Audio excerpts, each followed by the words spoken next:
when that movie came out. Was anything cut from that film? The studio actually legally couldn't trim it. They couldn't cut anything. Blazing Saddles is wild, offensive, and unforgettable. But even after 50 years, there's one scene that no one noticed. A blooper so bold, so strange, it was almost too outrageous to be real. From fart jokes and Yiddish-speaking cowboys to secret casting disasters and deleted scenes too shocking to air. The truth behind this movie is way messier than you think.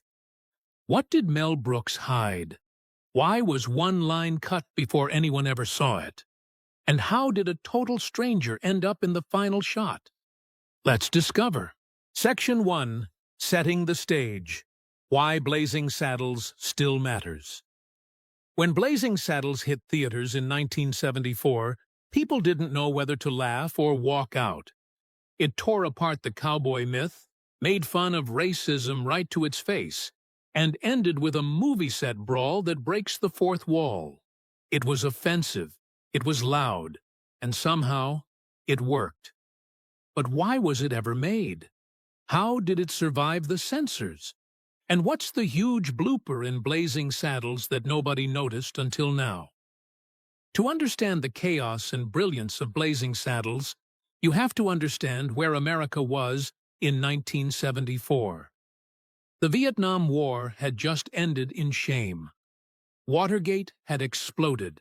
Nixon was on the verge of resignation.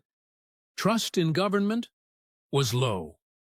The civil rights movement had won legal victories, but racism was still deeply embedded in American life, especially in the movies. Hollywood westerns still portrayed white men as heroes and everyone else as background noise. Mel Brooks didn't just want to spoof westerns, he wanted to blow them up. Blazing Saddles is set in the Old West, but it's really about 1970s America. The plot is deceptively simple. A greedy land developer, desperate to drive settlers out of a town called Rock Ridge, convinces the governor to appoint a black sheriff, expecting the townspeople to panic and flee. But the new sheriff, Bart, played by Cleavon Little, proves to be cleverer, sharper, and more capable than anyone expects. What begins as a racist con turns into a bizarre, genre-breaking rebellion, with Bart leading the charge against both the villains and the small-minded town that tried to destroy him. On the surface, it looks like a slapstick comedy, but underneath the gags and sound effects is a dangerous idea. That racism, when exposed to light and laughter, crumbles. That's what made Blazing Saddles so powerful and so controversial. Audiences weren't used to hearing the N-word in a comedy, even when it was used to mock bigotry itself. They weren't used to toilet humor in mainstream movies. They definitely weren't used to a black hero outsmarting every white man in town. Brooks was pushing every line he could think of, and a few he probably didn't. Mel Brooks directed the film, but he didn't do it alone. One of his co-writers was Richard Pryor, the most fearless black comedian of the era. Pryor knew how to write jokes that bit down hard. He helped shape Bart into a character who wasn't just cool and clever, but fully aware of the absurdity of his situation. Pryor had originally been considered to play Bart himself, but the studio refused to insure him because of his history with harmful substances. That decision may have changed the tone of the film entirely. Cleavon Little brought Broadway polish and deadpan wit. Pryor brought fire to the script. The film went after everyone: racists, politicians, cowboys, actors, old-school studio bosses. No one was safe. It shattered the idea that satire had to be subtle. Blazing Saddles wasn't interested in being polite. It wanted to slap you across the face, then make you laugh at how ridiculous the slap was. It mixed lowbrow and high concept, and it didn't care who it offended, as long as the audience got the point. The result? A film that could never be made the same way today. Even the way the movie ends is a statement. Instead of sticking to its Old West setting, Blazing Saddles breaks through the literal walls of the Warner Brothers studio, spilling into other sound stages, Hollywood streets, and eventually a theater showing the very same movie. It's a mess. It's absurd. It's genius. The characters become aware that they're in a movie. The satire eats itself alive, and Mel Brooks closes the loop with pure chaos. It's one of the first self-aware endings in American comedy, and it set the stage for everything from Ferris Bueller to Deadpool. But even in all this madness, something slipped through, a moment so subtle that it took decades for anyone to notice it, and once you see it, you'll never unsee it. Section 2. The dirty joke that became Blazing Saddles' most hidden mistake. The most shocking scene in Blazing Saddles didn't make it into the movie. It's not a blooper, it's not a prank, and it's not some backstage accident. It's a deleted moment so outrageous, so charged, and so unforgettable that even Mel Brooks, the man who put flatulence on the big screen, decided he couldn't go through with it. And here's the real twist. Most people didn't even know this scene existed until recently. It was hidden in plain sight, buried in interviews and recollections, quietly mentioned but never shown. Now it's resurfaced, and it changes everything you thought you knew about the film. So what was the scene? Why was it cut? And why is it so important now? In the final cut of Blazing Saddles, we get a brief, funny bedroom exchange between the glamorous Lily Von Shtupp, played by Madeline Kahn, and Sheriff Bart, portrayed by Cleavon Little. It's flirtatious, it's suggestive, but it's nothing compared to what was originally shot. In the deleted version, Lily and Bart are in her dressing room after sharing a candlelit meal, complete with the cheeky term Schnitzengruben, which itself is a not-so-subtle euphemism. As the lights go out and the screen fades to black, Lily's voice cuts through the dark in a heavy German accent. "Oh, is it true what they say about you people, how well you are built? Is it true?" There's a pause. The audience is left hanging. And then comes the punchline. "I hate to disillusion you, ma'am, but you're sucking on my arm." In a single beat, the film would have taken a massive risk, touching on the long-standing stereotype about black male anatomy, flipping it into comedy, and then undercutting it with a deadpan line. That one moment would have combined race, physicality, satire, and innuendo in a way that was arguably more explosive than anything else in the film, and yet it never made it in. Because even for a film like Blazing Saddles, there were limits. Mel Brooks has spoken about this scene in interviews, including one with Conan O'Brien. He explained that it just felt like too much, going past the point of satire and into something he worried would overshadow everything else. As someone who was trying to walk the tightrope between humor and commentary, he decided it wasn't worth the risk. So he shelved it. But that wasn't the only moment that got cut. There's another piece of dialogue that has floated around in production notes and crew memories. In this scene, Lily Von Shtupp is once again turning up the charm, preparing to seduce Bart. On the surface, she's telling him to take off his ammunition belt. But the phrase is clearly meant to sound like something else, an invitation delivered in a sultry tone. It's a throwaway line, but one loaded with meaning. And then there's the third moment, a less defined but equally provocative exchange that never made it past the script stage. Several early drafts of Blazing Saddles featured a more hands-on version of Lily's famous seduction of Bart.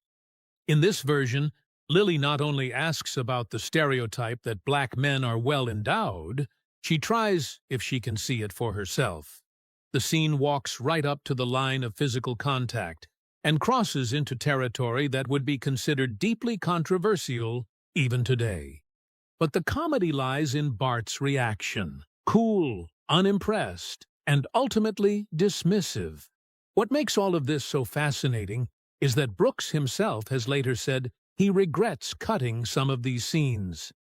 In interviews, he's admitted that he may have overcorrected, that he wanted the film to push the envelope, and then stopped short of going all the way. His concern was that people wouldn't get it, that they'd misread the joke, or worse. In one conversation, he said, "Maybe I got scared."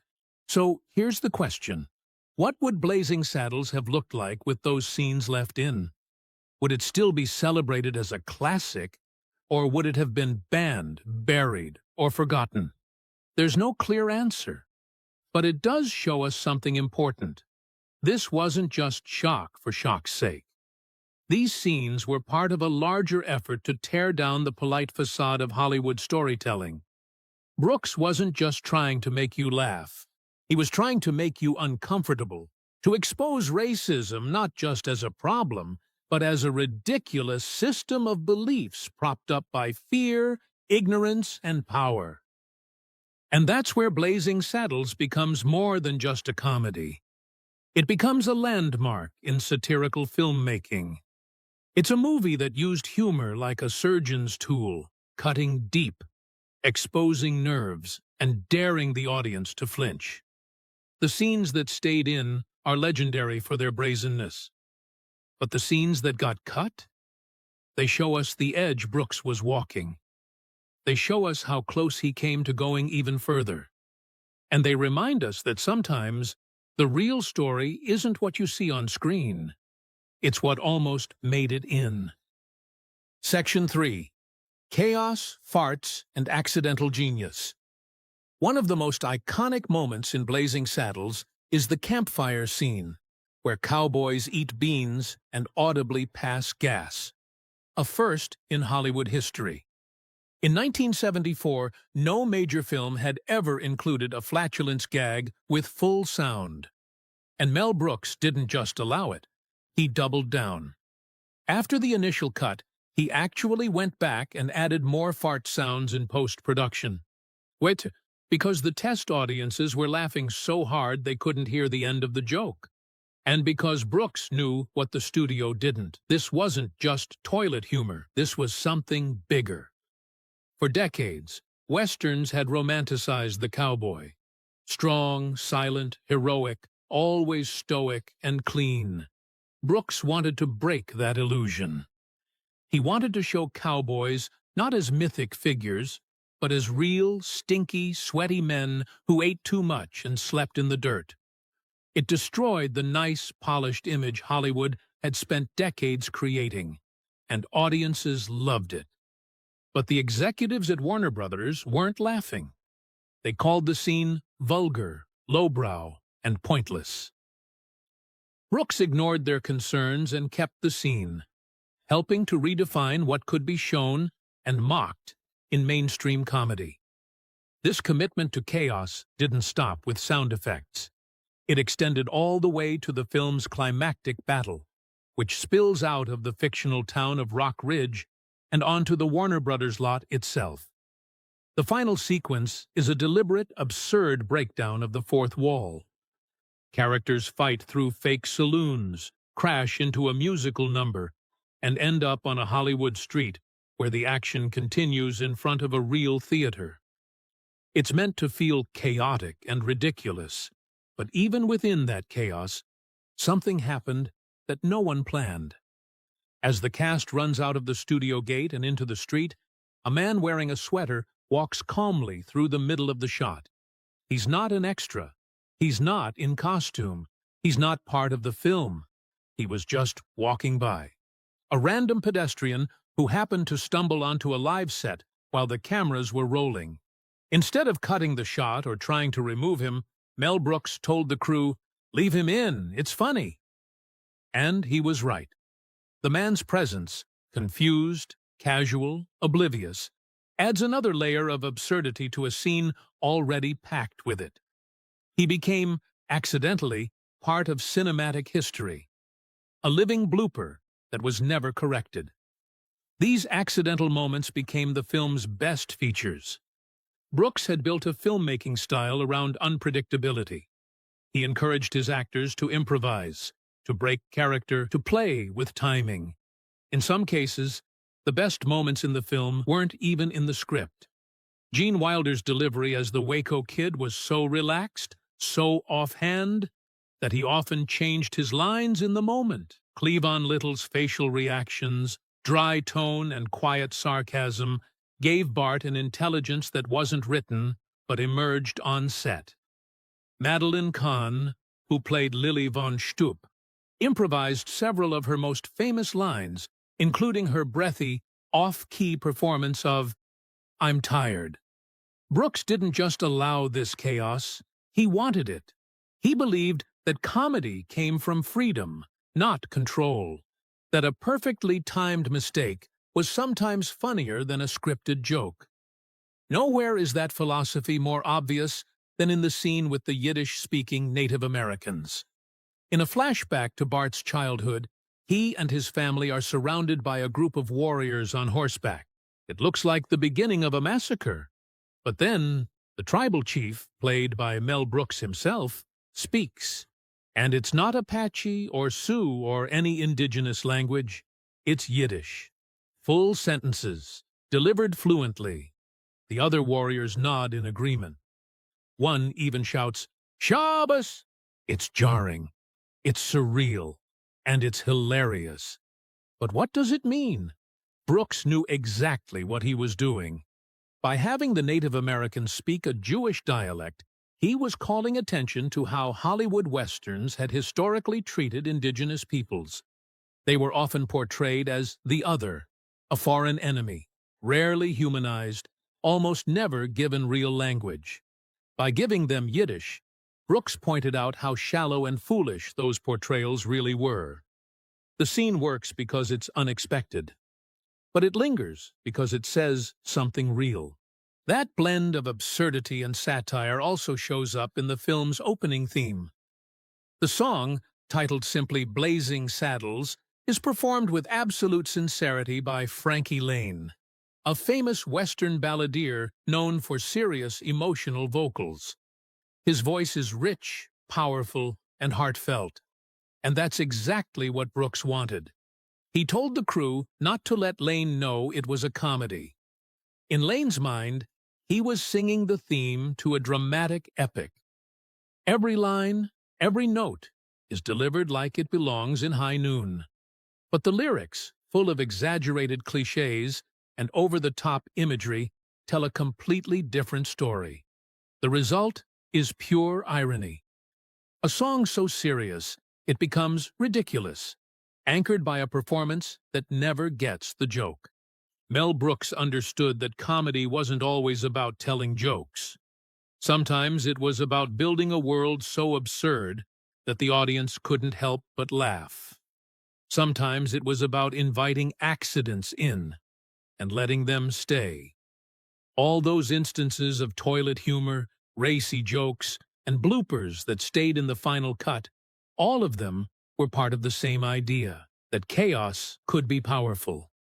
That comedy didn't have to be polished. It just had to be fearless. And that's what separates Blazing Saddles from other comedies of its time. The film is full of scenes that look like they're about to fall apart, but that's the point. The humor lives in the chaos, the improvisation, and the real-time decisions that weren't cleaned up in the editing room. So, if you've ever wondered how a movie filled with fart jokes, fake horses, and accidental walk-ons became one of the most revered comedies in film history, the answer is this: it wasn't an accident.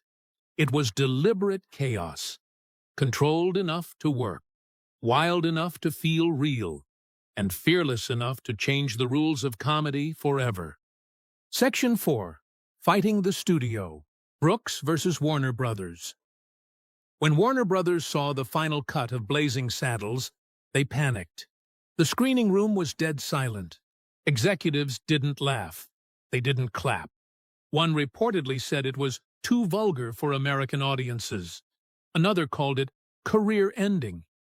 And yet, sitting in that very same room, Mel Brooks was convinced they were all wrong. What happens when a director believes in a movie that the studio wants to kill? What happens when the biggest entertainment company in Hollywood tries to bury a film? only to watch it become a cultural earthquake. Mel Brooks didn't just direct Blazing Saddles, he owned it. He had final cut authority written into his contract. That meant the studio legally couldn't alter or censor his film without his permission. For most filmmakers, this is a dream. For Warner Brothers, it became a nightmare. Because the film broke every rule, and that scared the studio more than anything. Ted Ashley, who was head of Warner Brothers at the time, made it clear he wanted the film buried, quietly, respectfully, without fanfare. According to industry insiders, Ashley told his team to release the film in just a few major cities, and then, quietly, pull it. The idea was to test the waters. If it flopped, nobody would notice. If it caused controversy, they could blame the filmmaker. It was a common tactic for movies the studio didn't believe in.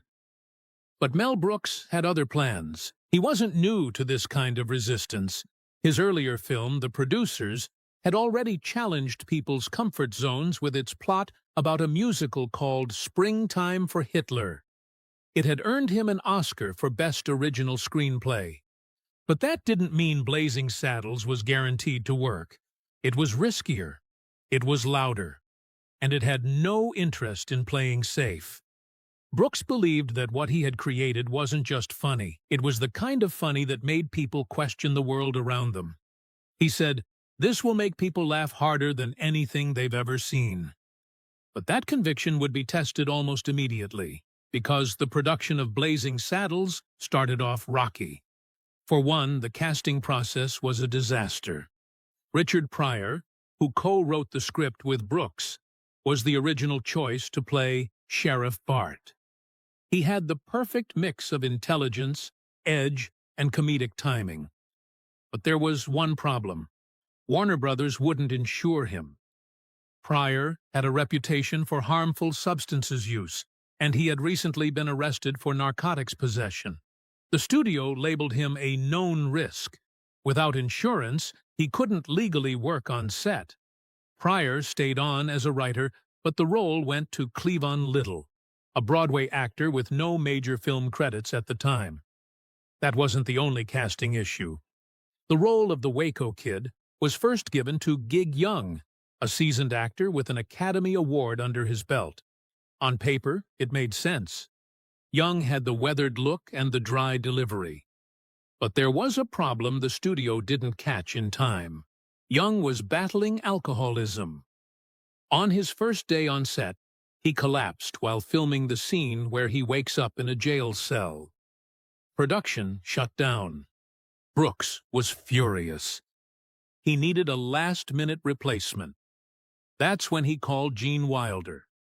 Wilder had worked with Brooks before on The Producers, and they trusted each other. When Brooks described the Waco Kid character, a washed-up gunfighter with a drinking problem and a heart of gold, Wilder immediately said yes. He flew out to the set and started filming the next day. His performance would go on to become one of the most iconic parts of the film. Wilder brought a sense of calm and weirdness to the chaos around him.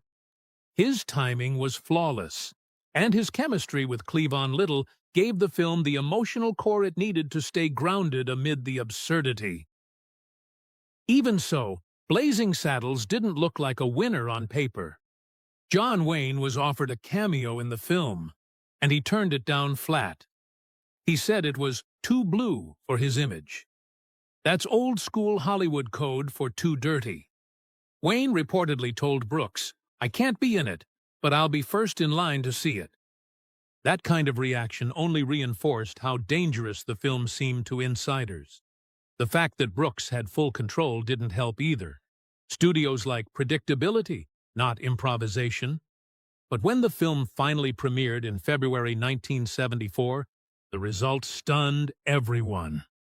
The limited release in New York, LA, and Chicago exploded in popularity. Some theaters extended their runs indefinitely. Warner Brothers, realizing they had completely misread the situation, scrambled to expand distribution. Suddenly, The movie that was supposed to be buried became the biggest comedy hit of the year, earning over $100 million by the end of its run, all thanks to one director who decided to battle an entire system to get his vision on screen. Section 5. The Cast That Changed the Game. Richard Pryor was supposed to be the star of Blazing Saddles. He co-wrote the film, helped shape its sharpest jokes, and was the clear choice to play Bart, the cool, quick-witted black sheriff at the center of the story. But when it came time to cast the role, the studio stepped in. Warner Brothers refused to insure Pryor because of his history with harmful substances use, including a recent arrest for narcotics possession. In legal and production terms, this meant he was considered too risky to hire. Internally, one executive even referred to him as a well-known sniffer.